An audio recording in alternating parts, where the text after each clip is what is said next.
All right, I think it's time to start. Hello, my name is Stephanie, and can everybody hear me? Okay, I'm in the dead spot for the speaker, so I can't hear myself very well, so what's coming out of my mouth. But this is Josiah, one of our volunteers up above us. He's going to be feeding our octopus Buster her dinner. What are you feeding her? Well, first I'm going to give her a little anchovy. An anchovy, a small, oily little bait fish. So that's going to have lots of vitamins and fish oil in it. That sounds good. But she looks pretty asleep, except for that reacting to your stick for a minute there. She's not doing too much. Now she is reacting. She can taste what he's doing. She can taste with her sucker discs. So she, did anybody see what color she is? What color was she a minute ago? She was splotchy and pale, and now she's brighter red. Although she's kind of pale again. All right, let's start at the beginning. How many arms does an octopus have? 8. And they are in front. Octopuses actually have a front pair of arms, a front right arm and a front left arm. They're not like sea stars that can go any direction they want to at any time. Octopuses actually have forward and reverse. So, behind those 8 arms is her head. Now I'm going to try to put this puppet, which doesn't curl up as well as she does, in the same position she's in. So her head is right between her eyes. Her brain is in there.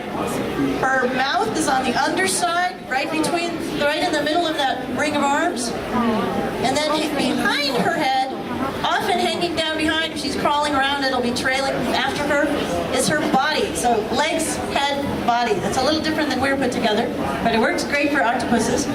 In this body, she's got everything we've got in our torso, basically. She's got gills, of course, instead of lungs. She's got 3 hearts instead of 1. But she's got a reproductive system, a digestive system like stomach and guts, same as we do. Similar, anyway. You may see, let's see, where do I start with besides the big major parts like that? Probably her eyes. I can see one of her eyes right here. Probably some of you in front near the can see her left eye. They can see at least as well as we can. And they certainly can see underwater better than I can. So they are visually hunting predators some of the time.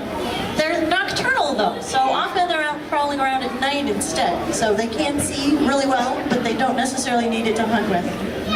They, back to those sucker discs, Josiah touched touched that anchovy to some of her sucker discs, just brushed it, and she reacted a lot. She can taste with those sucker discs, so they've got a very good touch feeling in them, but they also can taste. So if you guys had to take off your socks and shoes and walk around downtown Seattle, being able to taste everything you put your hands on and walked on, but that wouldn't work very well for us, would it? No, but it works great for octopuses. If you're just wandering along the bottom of the ocean and you find out, oops, left arm number 3 just stepped on a clam. Hey, lunch. Works great for these guys. They find out a lot about their world exploring with their arms with both touch and taste. So it also means that we can sort of try to convince her to wake up and start moving without necessarily letting her grab that whole piece of fish. Doesn't always work because those individual sucker discs are individually controlled. I can't even move each of my 10 fingers individually. I try to move my ring finger and 2 more come with. But she can move each sucker disc by itself.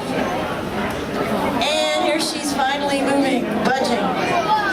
So she can change color. Can she do that, you guys? She can change how bumpy and spiky she is. She looks very bumpy right now. She's got that piece of fish fillet. She's grabbed it and is tucking it under her arms into her mouth.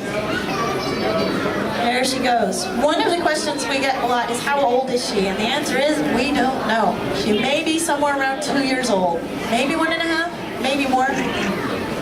We can't tell because the size of an octopus just tells you how well they've been eating. They can't get fat. You give them more food, they just get bigger. So she's about 45 pounds. She was about a little over 20 pounds when she went on display in, I think it was around August. So we've been feeding her pretty well. We do feed her high quality frozen restaurant food. So those fish fillets and anchovies are restaurant quality. We do want to give them healthy food. We want to make sure they're not getting any parasites from their food. And we want to be sustainable. So not only is that food sustainably caught and harvested, but it's we don't feed them things that might have too much mercury in them either. So we're trying to keep these animals healthy. So just like the seafood watch card that you got when you came in, our animals are eating off of the seafood watch card as well. So now she may be bored. She's smart enough to be bored, and she may be hanging onto the stick because she's bored. She may be hanging onto it because it still has some fish juice on it, but I think it's more likely that she was just interested in finding out what's going on in her world. She does have this nice big exhibit, so she's not as likely to escape as if we had her in an empty square tank with no rocks and no fish and no nothing. She can climb out if she really wants to. We feed her a lot and we give her things to do, and we have people walking by all day so that she's got some mental stimulation. Once in a while we'll give her a treat, like some of her food inside a Mr. Potato Head. She has to figure out how to get it. Or a jar with a screwed on lid with some holes in it so she can taste the food but not get to it. Or her favorite, we'll give her a live Dungeness crab, and she can chase that around the tank for a day before she catches it and eats it. So we do put some effort into making sure her brain is adequately active, not just her body is properly fed. So.